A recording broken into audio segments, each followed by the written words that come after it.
Welcome back to the channel, everyone, and today we're going to be talking about Monday Night Raw. And holy shit, man. This was probably by far the most intriguing episodes of Monday Night Raw we had in quite a while. Two big major stories happened. Holy moly, two big major angles happened involving Seth Rollins and Buddy Murphy and Retribution. So, I think it should really be interesting to see where they go with things from there. So in my opinion, that's what made Raw really good. So we started off with Randy Orton. He talked about what he did to the Legends in detail because, he used night vision to take them out. But Drew would eventually attack Randy as well. He would just eventually attack him by confronting him because there's a big tag team match, big six-man tag later on with Drew McIntyre and the Street Profits taking on Ziggler and Rude and Randy Orton. Our first match was a six-women's tag. I can't say I was a big fan of this six-women's tag, despite I like a few of the women there. Zelina Vega teamed up with Natalya and Lana to face off against Mandy Rose and Dana Brooke and the Raw Women's Champion Asuka. And I don't know why Asuka is just involved in this random six-woman tag. Like, she's the Raw Women's Champion. I saw Peyton Royce get in Asuka's face a few weeks ago on Raw. How come that WWE hasn't started bloody Asuka's program with Peyton Royce? Peyton Royce confronted her a few weeks ago. Yeah, Peyton Royce. Yeah, Vince McMahon was going to make Peyton Royce a single star. Peyton Royce has been off TV for quite a while. Yeah, Vince McMahon wants to make Peyton Royce a single star. My foot. If he wanted to make her a single star, he'd be building her up right now. You got Zelina Vega still somehow feuding with Asuka. I don't know how she's still feuding with Asuka, but she is. The babyfaces ended up winning. Mandy Rose would deliver the jumping knee to Lana, pinning her for the 3 count. And we had Shayna Baszler and Nia Jax, who made their return after being absent for a couple of weeks by refusing to defend their titles at Clash of Champions. They end up beating up Lana again. For a 3rd week in a row, we see the exact same thing happen 3 times, and everybody is still assuming it has to do with Rusev being in AEW. Now, I've been saying it for the last few weeks, and I'm going to say it again. The more this keeps happening, the more I will keep repeating myself. What's happened to Lana has nothing to do with Rusev. Clearly, they're building some kind of angle for Lana. Maybe they're trying to give us sympathy. Maybe they're trying to give her sympathy, make us feel bad for Lana that she keeps getting beat up for no reason. Like Shayna and Nia, for some reason, just keep beating her up. They don't have a reason why they just beat her up. They just beat her up. And if you're going to say, yeah, they beat her up because Rusev's in AEW and Vince McMahon is petty. Well, Vince is petty. He just wants to punish Lana. Lana's not even that good of a wrestler anyway. Why do people care? Seriously, you people... Like, I see so many people say that Lana is trash and people just don't care about Lana. But ever since Rusev joined AEW, now all of a sudden everybody cares what happens to Lana. Now everybody cares. Now everybody cares about poor old Lana because she keeps getting beat up.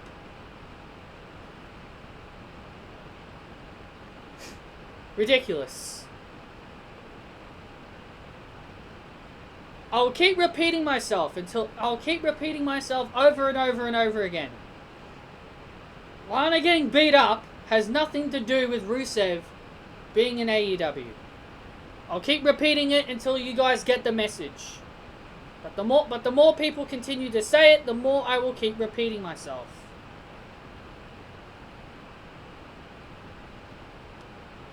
We had more 24/7 championship nonsense. You guys know me, I don't give a shit about the bloody title.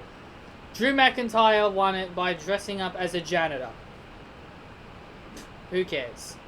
We had Seth Rollins and Murphy in the ring, preparing for a big tag team match. Well, I wouldn't really call it big, or we'd call it a I don't care about tag match, with Dominic Mysterio and Humberto Carrillo, basically the new glorified jobber. That's basically what Humberto is now. He's basically a glorified jobber now. And it's quite a shame. I thought Humberto had a lot of potential, but it seems like Vince McMahon has just completely given up on the guy. He's just your everyday jobber now. Seth and Murphy had a bit of an argument before the match. Murphy wanted Seth to apologize for exposing the DMs between him and Aaliyah, where Seth refused, saying a Messiah doesn't apologize. Which you should, because Murphy said because Murphy was saying that if you want me to keep being your disciple, you should apologize to Aaliyah, which he did. Which led to a bit of a back and forth between the two of them during their tag team match. Seth saying that he didn't need Murphy, but Murphy was the one who scored the pinfall victory with a big jumping knee. Man, I love Murphy's knee strikes. Man, Murphy's jumping knee strikes are just too sweet, if you know what I mean. Man, that was just beautiful. But he did a jumping knee on Humberto to finish him for the 3, and then Murphy just stormed off after the win. Then Seth Rollins got in Murphy's face and demanded Murphy to apologize to him by a certain time.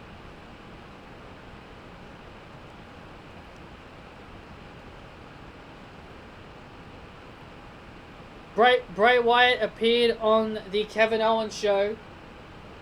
Kevin Owens wanted answers, but Bray, talking about being friends, and Kevin said that you're not my friend, and because of their match coming up on Saturday on SmackDown. And Bray, I don't know if I would call this a sort of a spoiler, but at the end of Bray, right around the end, Bray ended up saying, "See you later, Raw." Ended up saying, "See you later, Raw," as he was leaving. Now, I know I might be looking too much into it, but to me, him saying "See you later, Raw" either tells me one thing. Well, I guess I will say two things. Tells me two things. Either one, he's being drafted to Raw. Either he's being drafted to Monday Night Raw so he can start maybe like a feud with Kevin Owens. And two, and Alexa Bliss, and number one, Bray and Alexa will both get moved to Raw.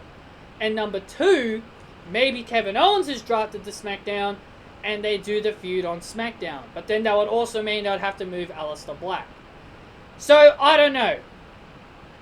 So, my prediction is that Bray and Alexa get drafted to Monday Night Raw, and you put Aleister Black with Bray and Alexa, and then you can create I wouldn't kind of call it like a WWE version of Dark Order, kind of like what AEW does. I wouldn't really call it a Dark Order, kind of like their own version of a dark, creepy character. I wouldn't say Dark Order, but I think they could kind of create their own stable with Bray, Black, and Bliss. I think that would be pretty cool. Because since Monday Night Raw likes stables, maybe doing that on Monday Night Raw would be pretty good. But then you'd have too many heel stables.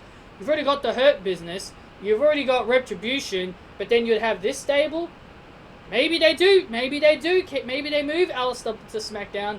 And they move Kevin to SmackDown. And then probably they do that stable on SmackDown. I don't know. Just hearing Bray saying, "See you later, Raw," gave me the impression that maybe he's heading to Raw. But we'll see. We'll see on Saturday. Braun was on Raw, and because there was no Raw Underground, he demanded a match.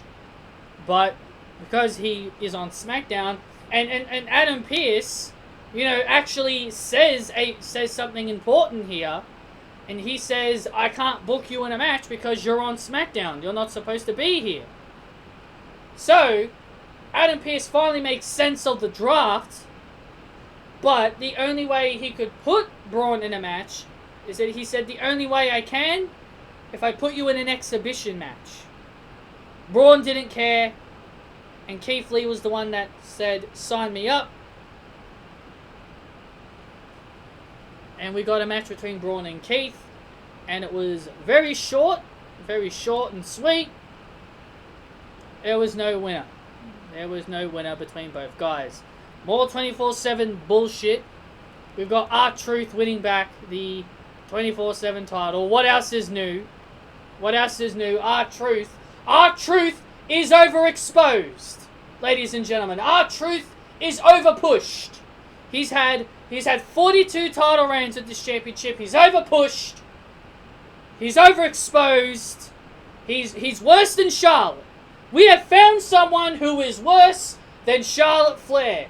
R-Truth is overexposed. R-Truth is overpushed. Ladies and gentlemen, it is 100% confirmed R-Truth is worse than Charlotte Flair. Absolutely worse. At least Charlotte Flair doesn't win a title every single week. Then we had Bobby Trashley and Shelton Benjamin of The Lame Business face off against Apollo Crews and Ricochet.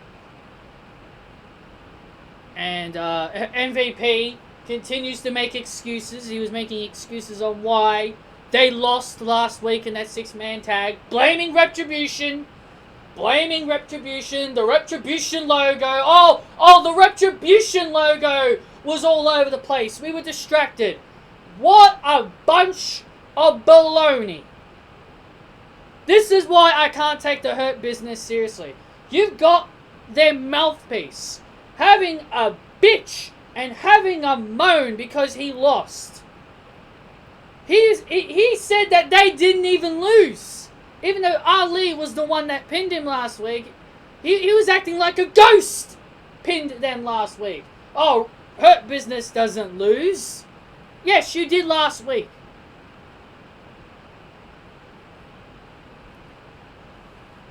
Ricochet, Ali, and Apollo came out, all having a go at MVP for making excuses.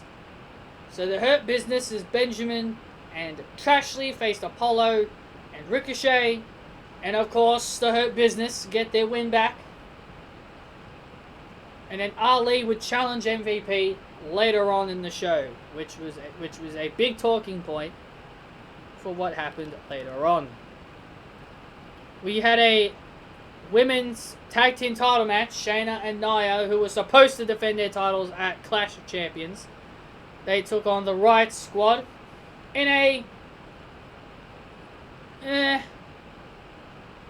It's Shayna and Nia. Do Shayna and Nia ever put on good matches? No. So I'd probably say in a lackluster match. I more enjoyed it for Liv Morgan and Ruby Riott because I wanted to see them win. But typical WWE, they don't want to give the baby faces their big moment.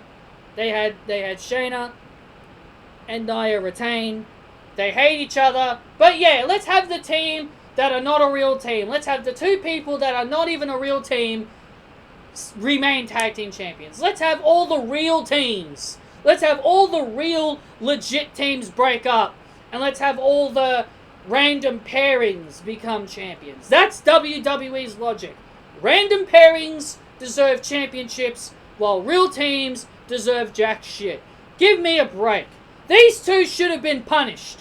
These two should have been punished for not defending their titles at Clash of Champions. Bayley didn't verse Nikki Cross, and Bayley still defended her title regardless of not having Nikki Cross there. Give me a break.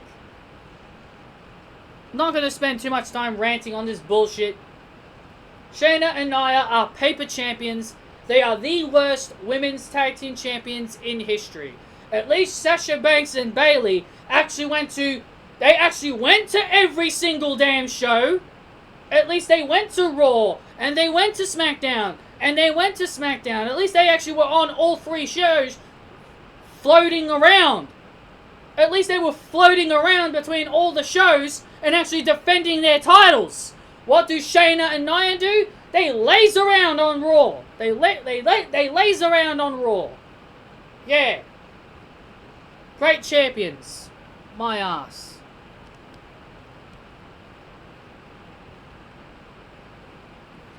We had Mustafa Ali.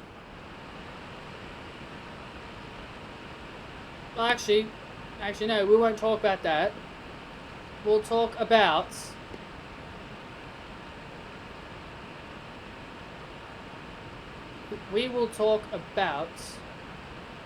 Aaliyah and Murphy and Seth Rollins' segment. I actually completely skipped their segment to talk about the women's tag team title match, but we'll talk about this next. Since this was one of the big things that happened on Raw. Seth Rollins came out. He demanded his apology from Buddy Murphy. Buddy Murphy refused. He would grab Murphy by the beard, telling him that he made him, and I will break you. And he demanded the apology. But Murphy didn't do the apology. And Murphy finally turns on Seth Rollins. He finally turns babyface and attacks Seth Rollins. They have a brawl. Seth tries to use the kendo stick, but Murphy countered. Murphy starts whacking Seth with the kendo stick. Murphy yells at Seth to apologize to Aaliyah. Seth apologizes to Aaliyah, who wasn't there. She ended up coming out later on. But Murphy drops his guard, and Seth goes for the eyes. Seth grabs Murphy by the eyes, going after his eyeballs, and starts bashing him with the kendo stick. Starts beating up Murphy with the kendo stick. He grabbed a chair. He was about to whack Murphy with a chair, but Aaliyah came and told Seth to stop, which led to Dominic, Ray, and the mother coming out to get Aaliyah away from the situation. This was very good. This was actually a good segment.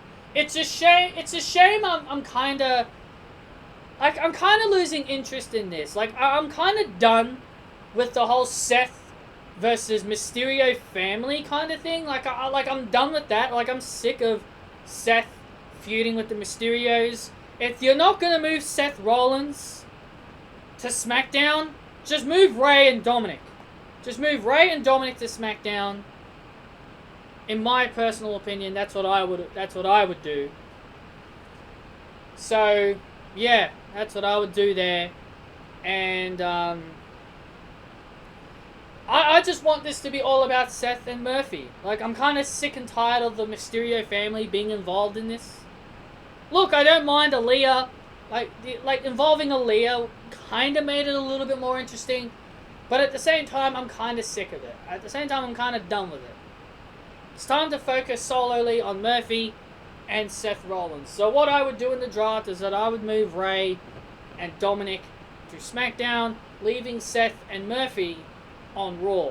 Or if you want, you could move Seth and Murphy to SmackDown to do their business and leave the Mysterios on Raw. But knowing WWE, they'll probably just keep them all on the same brand. But yeah, other than the Mysterios constantly being involved in this storyline, I'm kind of over it. But I am glad that they've now decided to finally split Seth and Murphy. So I am glad that they finally pulled the trigger on that.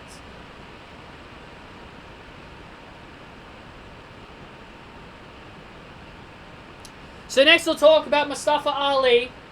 He takes on MVP. But Retribution appears.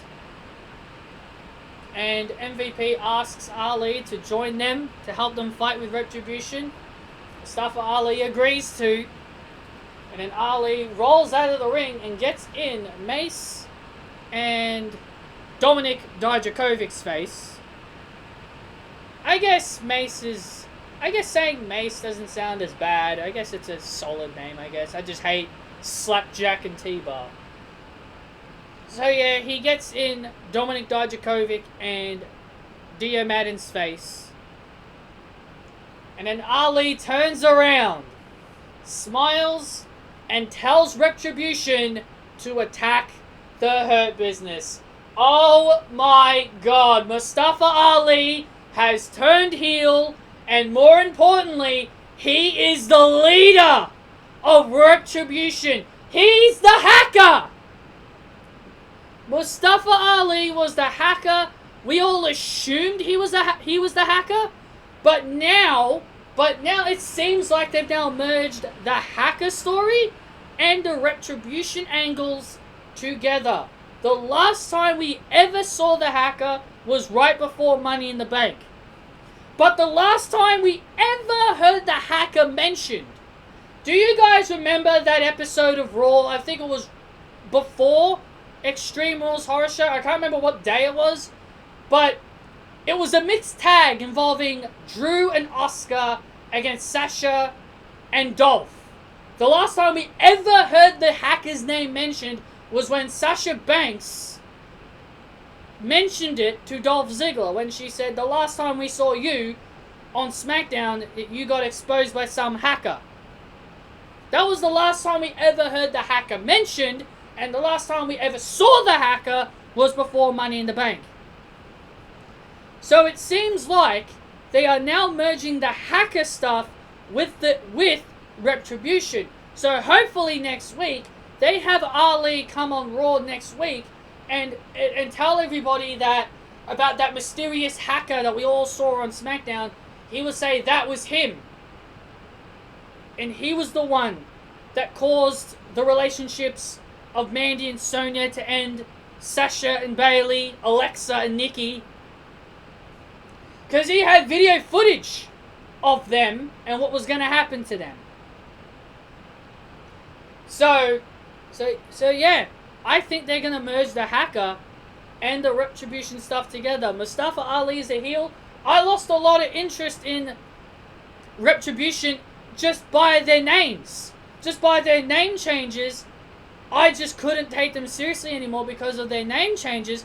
But WWE has immediately grasped me back as a Retribution fan. Like, he's finally, like, WWE have managed to get me back into Retribution. Like, I was enjoying Retribution when it started, but the name changes happened.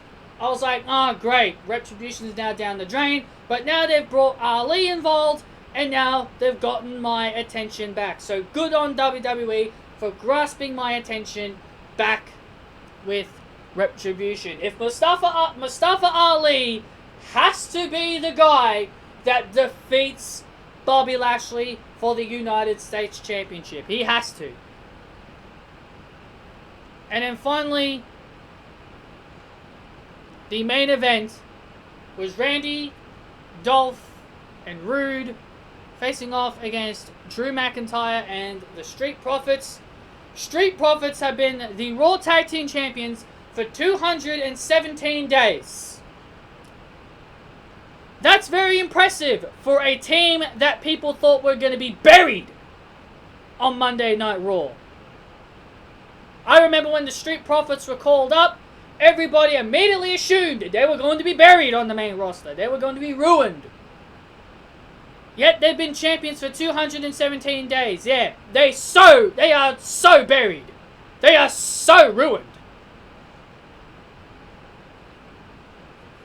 But ladies and gentlemen, not only WWE shocked us with the Seth and Murphy stuff, not only they shocked us with Ali's sudden heel turn, they give us one final shock to our system.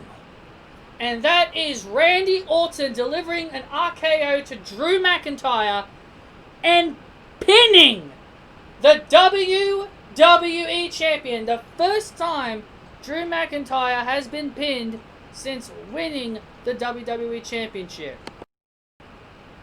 My apologies, my girlfriend called me while I was in the middle of my review. But I'm just about done anyway. But yeah, Randy Orton pinned Drew McIntyre. This was the first time Drew McIntyre has lost a match since becoming the champion. Now Drew had to lose at some point. He had to eat the pin at some point. But I honestly felt like the day he would lose would be the day he'd lose his championship. So, with him losing this match to Randy Orton, could it be possible that his time as champion could be up? Well, no, not really, because remember, this happened to Bayley. The reason why I don't think Drew's reign's over, because remember, this happened to Bayley. Bayley lost to Sasha, she lost to Shayna Baszler a handful of times, and she still managed to win at SummerSlam. So just because you lose, technically doesn't mean your title reign is over. And at least Drew McIntyre will be a man when he loses. He won't make an excuse like Mr. MVP does. But the one thing I didn't like was how Drew landed from the RKO. Like, normally you're supposed to land flat on your back, flat on your stomach and face, but Drew landed on his side and on his knees. So I can't really say I liked how he sold the move and how he landed from it. But hey, maybe it's because he's a big dude. Maybe he can't do it properly. But, you know, that's just a little nitpick. But overall, I thought this episode of Raw was very, very good. Despite a few of my problems with the show, like Shayna and Nia still being champions, and a few matches I didn't really care much about, I overall thought this was a very good show. And this is the first time in ages I'm actually saying the men actually beat the women. Because normally every single show I come on here saying the women are the best thing. The 6-women's tag wasn't really all that great. I didn't really enjoy the women's tag match that much. Raw's women's division really is suffering without Becky Lynch and Charlotte Flair. It really is suffering. And I hate to do this to many people, but I actually want Charlotte Flair to win the title when she comes back. Now, I know a lot of people are probably getting their pitchforks ready, but hear me out. This will be the final thing I will say before we wrap up this video. My idea, when Charlotte returns, I would have her win the title from Asuka. And what I would do is that I would pull a double turn. I would turn Asuka heel. I would turn Asuka heel, and I would transition Charlotte back to being a babyface. Because I just prefer babyface Charlotte better. I prefer babyface Charlotte. Charlotte needs to be a babyface when she returns. And I think turning Asuka heel would be good for Asuka, because Asuka is a good heel. I really enjoyed Asuka's time as a heel. So I think when Charlotte comes back, they should have her as a babyface. They should have her be the one that beats Asuka. Asuka turns heel. And you can turn Asuka heel, and you can have Charlotte and Asuka kind of begin like a little bit of a rivalry. And maybe when Nia and Shayna eventually break away, and you got Shayna as a heel, then maybe you could eventually have Shayna and Charlotte go face to face at like WrestleMania or something for the Raw Women's title. I don't know, but I don't know, but I think Charlotte needs to. I think Charlotte should be the champion when she comes back, because at least Charlotte won't be put in meaningless tags. At least she won't be put in meaningless matches. She'll actually be given a feud and a storyline, because when it comes to the horsewomen being champions, they're not thrown in meaningless matches. But that's my final thought. That is the last thing I will say. I know a lot of people will probably be very angry at me saying that, but I don't care. I'm a Charlotte fan. So it doesn't matter. But either way, that'll be enough for this video. I hope you guys enjoyed. Hit that thumbs up. Comment your opinions down below, and I will see you all next time.